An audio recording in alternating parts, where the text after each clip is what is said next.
اللہ رب العالمین نے سورج کی مثال یہاں پر ذکر فرمائی ہے، اور ہم اس بات کو جانتے ہیں کہ سورج دن کی نشانی ہے، دن کی علامت ہے۔ سورج اگر طلوع نہ ہو تو رات کا اندھیرا چھایا ہی رہتا ہے۔ اور اس سے پہلے ہم نے مردہ زمین کی مثال بھی ملاحظہ کی کہ اللہ رب العالمین کے ہاں کسی بھی کام کا ہونا یا کرنا مشکل بات نہیں ہے۔ انسان کی عقل میں وہ بات نہ آئے، جیسا کہ آج کی اس آیت کے اندر کئی ایک باتیں ایسی ہیں جن کا ملحد لوگ، سیکولر قسم کے لوگ مذاق اڑاتے ہیں، لیکن در حقیقت بات یہ ہے کہ اللہ سبحانہ و تعالی نے اس کتاب کے آغاز میں یہ بات ارشاد فرمائی کہ یہ کتاب ہدایت ان لوگوں کے لیے بنے گی جو متقین ہیں، اور متقین وہ لوگ ہوتے ہیں جو غیب پر ایمان رکھتے ہیں۔ غیب وہ چیزیں ہیں جن کے متعلق اللہ رسول نے ہمیں خبریں دیں، ہم ان کا ادراک یا ان کا مشاہدہ نہیں کر سکتے۔ مثلا اللہ کے رسول صلی اللہ علیہ وسلم نے ہمیں بتایا کہ جنت موجود ہے، ہم نے اسے دیکھا نہیں ہے لیکن کہا کہ جنت موجود ہے تو ہم نے مان لیا۔ ہمیں بتایا گیا کہ قبر کے اندر مومن بندے کے لیے جنت کا بستر لگایا جاتا ہے اور اسے جنت کا باغ بنا دیا جاتا ہے۔ وہ 4 فٹ کی قبر کتنی لمبی ہو جاتی ہے یہ اللہ بہتر جانتا ہے، ہمارے نبی نے ہمیں بتایا، ہم نے اس پر ایمان رکھ لیا۔ اللہ رب العالمین اس آیت کے اندر ایک دلیل دیتے ہیں کہ اللہ بندوں کو یا جانداروں کو مارنے کے بعد دوبارہ زندہ کرنے پر قادر ہے، اور صرف انہوں کو ہی نہیں بلکہ جن چیزوں کو ہم بے جان سمجھتے ہیں اللہ ان کے اندر بھی زندگی ڈالنے پر قادر ہے۔ جیسا کہ یہ ہاتھ ہے، یہ جسم سے الگ ہو جائے تو یہ بے جان ٹکڑا ہے، اللہ چاہے تو اس ہاتھ کو بلوا سکتا ہے۔ اللہ رب العالمین نے یہ قدرت رکھی ہے۔ قیامت کی نشانیوں میں سے ایک نشانی یہ بھی ہے کہ بندے کے جسم کے اعضاء بندے سے بول کر کلام کیا کریں گے، یہ قیامت کی نشانیوں میں سے ایک نشانی ہے۔ رسول اللہ صلی اللہ علیہ وسلم نے یہ ساری باتیں اللہ کے حکم سے ہمارے سامنے بیان کر دی۔ آپ نے نبوت میں سے کچھ بھی چھپایا نہیں ہے، ہمارے سامنے ایک ایک بات کو کھول کر بیان کر دیا ہے۔ انہی میں سے ایک بات ہم انشاءاللہ آج پڑھیں گے۔ اللہ فرماتے ہیں وَالشَّمْسُ تَجْرِي لِمُسْتَقَرٍّ لَهَا، سورج اپنے ٹھکانے کی طرف رواں دواں رہتا ہے، چلتا رہتا ہے۔ اب اس کے کئی ایک معنی اہل علم نے بیان کیے اور سارے ہی درست ہیں، سارے معنی ہی اپنے اپنے معنی کے اعتبار سے، ایک ایک معنی کے اعتبار سے سارے معنی درست ہیں۔ سب سے پہلے تو ہم یہ دیکھیں کہ وَالشَّمْسُ تَجْرِي لِمُسْتَقَرٍّ لَهَا، سورج اپنے ٹھکانے کی طرف چلتا رہتا ہے۔ اس کا ایک معنی یہ ہے کہ سورج مشرق سے طلوع ہوتا ہے، مشرق سے یہ اپنا سفر شروع کرتا ہے، کرتے کرتے یہ اپنے ٹھکانے کی طرف جاتا ہے۔ ہمارے مشرق میں رہتے ہوئے اس کا ٹھکانہ مغرب ہے، یہ مغرب میں جا کر وہاں پر غروب ہو جاتا ہے، اور مغرب والوں کے لیے اس کا ٹھکانہ مشرق ہے۔ یہ گھوم کر واپس اپنی جگہ پر آ جاتا ہے۔ دنیا بے شک انکار کرتی رہے کہ سورج تو اپنی جگہ پر ساکن ہے، سورج رکا ہوا ہے، زمین اس کے نیچے گھوم رہی ہے، دنیا لاکھ انکار کرتی رہے، نہ مانے، ہمارے قرآن نے اور ہمارے نبی نے ہمیں بتا دیا، ہم نے اس پر ایمان رکھ لیا۔ اب یہ کس طرح سے ہو رہا ہے اللہ بہتر جانتا ہے، اللہ رب العالمین اس بات کو بہتر جانتا ہے۔ صرف ایک سورج ہی بڑا نہیں ہے زمین سے، یہ جو 33 لاکھ مربع میل کا فاصلہ سورج کا اور زمین کا آپس میں بتایا جاتا ہے، صرف سورج بڑا نہیں ہے، اب اس قدر بڑے بڑے ستارے بھی سائنسدانوں نے دیکھ لیے ہیں جو سورج سے بھی کئی کئی لاکھ گنا بڑے ہیں۔ ہم ان کی روشنی کا ادراک نہیں کر سکتے، اللہ نے ان کو نہ جانے کتنے سالوں کے فاصلے پر رکھا ہے، یہ تو پھر سورج ہے۔ اور پھر اللہ سبحانہ و تعالی نے چونکہ اس کا ٹھکانہ مقرر کیا ہے، اس کا پہلا معنی یہ ہے کہ سورج اپنے ٹھکانے کی طرف بڑھتا رہتا ہے، حرکت کرتا رہتا ہے، ہمارا وقت گزرتا رہتا ہے، اور اسی کے اندازے سے ہم اپنے دن کی 4 نمازیں ادا کرتے ہیں، اس سورج کے اندازے سے۔ 5ویں نماز بھی آپ کہہ سکتے ہیں کہ اسی کے اندازے سے ہی ہم ادا کرتے ہیں۔ گویا کہ اللہ رب العالمین نے آسمان کے اوپر ایک گھڑیال لگا دیا ہے جس کی طرف دیکھ کر ہم اپنے وقت کا اندازہ کرتے ہیں، اور یہ اپنے مستقر کی طرف، اپنے ٹھکانے کی طرف، اپنی مقرر جگہ کی طرف چلتا رہتا ہے۔ قرآن کے ایک مقام پہ اللہ فرماتے ہیں فَلَا أُقْسِمُ بِرَبِّ الْمَشَارِقِ وَالْمَغَارِبِ، قسم ہے اس رب کی جو سارے مشرقوں کا بھی رب ہے اور سارے مغربوں کا بھی رب ہے۔ اور ایک مقام پہ اللہ کا فرمان ہے رب المشرقین و رب المغربین، اللہ دو مشرقوں کا رب ہے اور دو مغربوں کا رب ہے۔ اور ایک جگہ پر ہے رب المشرق والمغرب لا الہ الا ہو، اللہ مشرق کا بھی رب ہے اور مغرب کا بھی رب ہے۔ گویا اللہ نے واحد کا بھی ذکر کیا، تثنیہ کا بھی کیا اور جمع کا بھی کیا۔ معنی کیا ہے؟ سورج کی حرکت، سورج نکلتا ہے مشرق سے، اللہ نے تب قسم اٹھائی کہ رب المشرق والمغرب، وہ اللہ جو مشرق اور مغرب کا رب ہے وہ ایک اکیلا واحد ہے۔ جب اللہ نے دو کی قسم اٹھائی کہ دو مشرقوں کا اور دو مغربوں کا رب ہے، تو اس مشرق کے سامنے ایک اور مشرق ہے اور ایک مغرب کے سامنے دوسرا مغرب، جسے ہم شمال اور جنوب کہتے ہیں۔ اللہ ان دونوں کا بھی رب ہے اور مشرق مغرب کا بھی رب ہے۔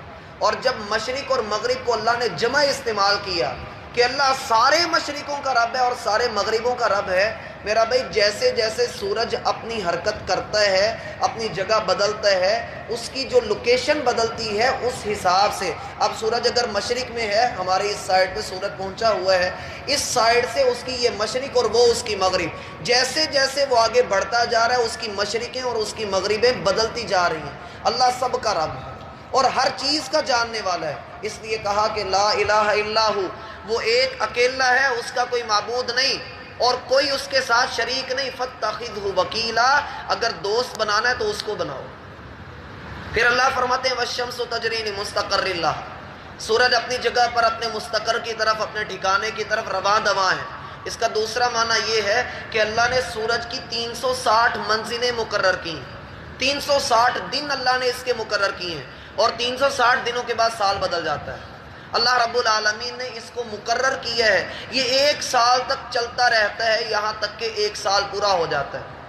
اسی بیس پر ہماری یہ صدی بدلتی ہے، 1999، پھر 2000، 2001، 2002، یہ سال کا جو اس کا چکر پورا ہوتا ہے اسے ہم کہتے ہیں کہ سورج اپنے ٹھکانے کی طرف چل رہا ہے۔ اسی طرح سے اس کا ایک تیسرا معنی ہے، تیسرا معنی اس کا یہ ہے کہ سورج اپنے ٹھکانے کی طرف چل رہا ہے۔ اس میں حدیث آتی ہے، سیدنا ابو ذر رضی اللہ عنہ بیان کرتے ہیں رسول اللہ صلی اللہ علیہ وسلم نے مجھ سے پوچھا کہ ابو ذر تجھے پتہ ہے کہ سورج کہاں جاتا ہے؟ جب یہ غروب ہوتا ہے تو کس جگہ پر جاتا ہے؟ ایک بادشاہ ہے ذوالقرنین، اس کا واقعہ سورۃ الکہف کے اندر موجود ہے۔ اس کے بارے میں اللہ فرماتے ہیں فَأَتْبَعَ سَبَبًا حَتَّى إِذَا بَلَغَ مَغْرِبَ الشَّمْسِ، وہ سفر کرتا رہا مغرب کی طرف، اس نے مغرب کی طرف اتنا سفر کیا حتیٰ کہ وہ اس جگہ پر پہنچا کہ سورج کو غروب ہوتے ہوئے اس نے دیکھا۔ سورج غروب ہو رہا تھا ایک گہری دلدل کے اندر، یعنی اللہ نے ایک حد مقرر کر دی ہے، بندہ اس سے آگے نہیں جا سکتا۔ سیدنا ابو ذر سے پوچھا ابو ذر تجھے پتہ ہے کہ سورج کہاں جاتا ہے؟ انہوں نے کہا اللہ اور اس کا رسول ہی بہتر جانتے ہیں۔ رسول اللہ صلی اللہ علیہ وسلم نے فرمایا کہ یہ سورج ہر روز جب غروب ہوتا ہے تو اللہ کے عرش کے سائے تلے جا کر وہاں پر سجدہ ریز ہو جاتا ہے اور اللہ رب العالمین سے اجازت طلب کرتا ہے کہ اے اللہ میں نے اب اگلے دن کہاں سے طلوع ہونا ہے؟ تو اللہ رب العالمین اسے فرماتے ہیں ارجعی من حیث جئتی، جہاں سے آئے ہو وہیں پر واپس چلے جاؤ، یعنی مشرق کی طرف سے طلوع ہونا ہے۔ اور جب قیامت کا دن آئے گا اللہ رب العالمین سے فرمائیں گے کہ جہاں پر غروب ہوئے ہو وہیں سے طلوع ہو جاؤ۔ اللہ کے رسول کا فرمانا ہے یہ وہ وقت ہوگا کہ جب کسی توبہ کرنے والے گنہگار کی توبہ کو اللہ قبول نہیں کریں گے، اللہ سے اس سے پہلے ہی توبہ کر لینی چاہیے۔ اب بعض لوگ اس کا انکار کرتے ہیں، بعض لوگ یہ کہتے ہیں ہائے جی یہ کیسے ممکن ہے کہ سورج عرش کو سجدہ کرتا ہو؟ ہمارا یونیورسٹی میں پڑھنے والا طالب علم یہی کہتے ہیں، یہ کیسے ممکن ہے؟ ہم اسے دکھاتے ہیں حدیث میں تو سورج کے سانس کا بھی ذکر ہے۔ اللہ نے سورج کو 2 سانس عطا کیے ہیں، وہ ایک سانس لیتا ہے باہر نکالتا ہے تو گرمی آ جاتی ہے، وہ سانس کھینچتا ہے تو سردی آ جاتی ہے۔ اللہ نے اس کے لیے 2 سانس مقرر کیے ہیں۔ اسی طرح سے سورج اللہ کو سجدہ کرتا ہے، کس طرح کرتا ہے ہم اس کی کیفیت کو نہیں جانتے۔ زمین و آسمان میں جو کچھ بھی ہے، میرا بھائی یہ دلیل ذہن میں رکھنا، سورہ حج کے اندر آتی ہے، اللہ کا فرمان ہے ہم وہاں پر سجدہ بھی کرتے ہیں۔ الم تر ان اللہ یسجد له من فی السماوات ومن فی الارض والشمس والقمر والنجوم والجبال والدواب وکثیر من الناس. اللہ رب العالمین کو سجدہ کرتے ہیں جو کچھ بھی زمین میں ہے، جو کچھ بھی آسمانوں میں ہے، حتیٰ کہ سورج بھی، چاند بھی، ستارے بھی، جانور بھی، چوپائے بھی، رینگنے والے، اڑنے والے، تیرنے والے، سارے اللہ کو سجدہ کرتے ہیں. اور انسانوں میں سے بھی کتنے اللہ کو سجدہ کرتے ہیں. اگر ہماری سمجھ میں نہیں آتا کہ یہ سجدہ کیسے کرتا ہے تو ہم اپنے سجدوں کو تو سمجھیں. کم از کم ہم اپنے سجدوں کے اوپر تو غور کریں کہ ہم کتنے سجدے کر رہے ہیں. اگر نہیں سمجھ میں آ رہا تو اپنے سجدے کے لیے سمجھ میں آ جائے گا. اللہ فرماتے ہیں والشمس تجری لمستقر لها، سورج کے لیے ہم نے ایک ٹھکانہ مقرر کیا ہے. اس کا ایک آخری معنی اہل علم نے بیان کیا کہ اس بڑی دنیا کو کروڑوں سال گزر چکے ہیں اور یہ سورج اپنے مستقر کی طرف، اپنے ٹھکانے کی طرف چلتا ہوا جا رہا ہے. اس کا ٹھکانہ کیا ہے؟ قیامت کا دن. قیامت کے دن تک اس کا سفر ہے. اس کے بعد رسول اللہ صلی اللہ علیہ وسلم کا فرمان ہے کہ اللہ سورج اور چاند کو اکٹھا ہی جہنم کے اندر پھینک دے گا.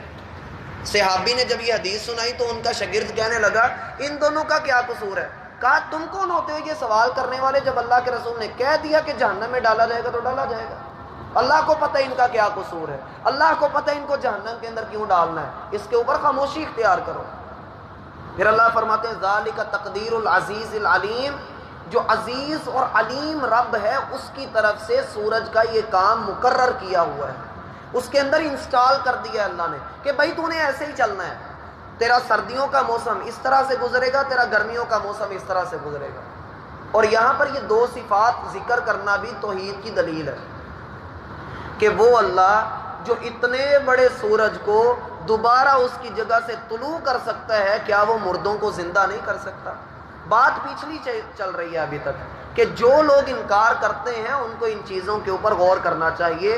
یہ عزیز اور علیم رب کی طرف سے مقدر کیا ہوا ہے. اللہ رب العالمین نے اس میں فٹ کر دیا ہے. جیسے اللہ نے آگ کو کہہ دیا ہوا ہے بھائی تو نے جلانا ہی جلانا. ہاں جب اللہ کا حکم آتا ہے تو وہ ابراہیم کے لیے ٹھنڈی ہو جاتی ہے، ورنہ وہ ٹھنڈی نہیں ہوتی. اللہ رب العالمین نے ہر چیز کے اندر، جیسے آپ نے یہ پنکھے بنائے ان کے اندر آپ نے یہ سسٹم کر دیا ہے، اس نے ہوا ہی دینی ہے اور اس نے کوئی کام نہیں کرنا. آپ اس کو الٹا گھمائیں گے یہ ہوا نہیں دے گا کیونکہ آپ اس کا کام غلط استعمال کر رہے ہیں. اسی طریقے سے اللہ رب العالمین نے ہر چیز کو اس کے ایک مدار کے اندر رکھ دیا ہے. اب جو وہ کر رہی ہے اللہ کے حکم کے مطابق کر رہی ہے. سورج ہر وقت اللہ کے عرش کے سائے تلے سجدہ کیے ہوئے ہے. یہ بھی ذہن میں رکھیے گا، ہر وقت اللہ کے سجدے میں ہے. کس طرح سے؟ سورہ آیت الکرسی سب نے پڑھی ہے، اس میں کیا آتا ہے؟ وسع کرسیہ السماوات والارض. اللہ رب العالمین کی کرسی نے زمین و آسمان کو گھیر کر رکھا ہوا ہے. تو سورج بھی زمین و آسمان کے اندر ہی آتا ہے. اب آسمان کتنا بڑا ہے، زمین کتنی بڑی ہے، یہ اللہ جانتا ہے. اللہ رب العالمین ہمیں سمجھنے کی توفیق عطا فرمائے. اللہ رب العالمین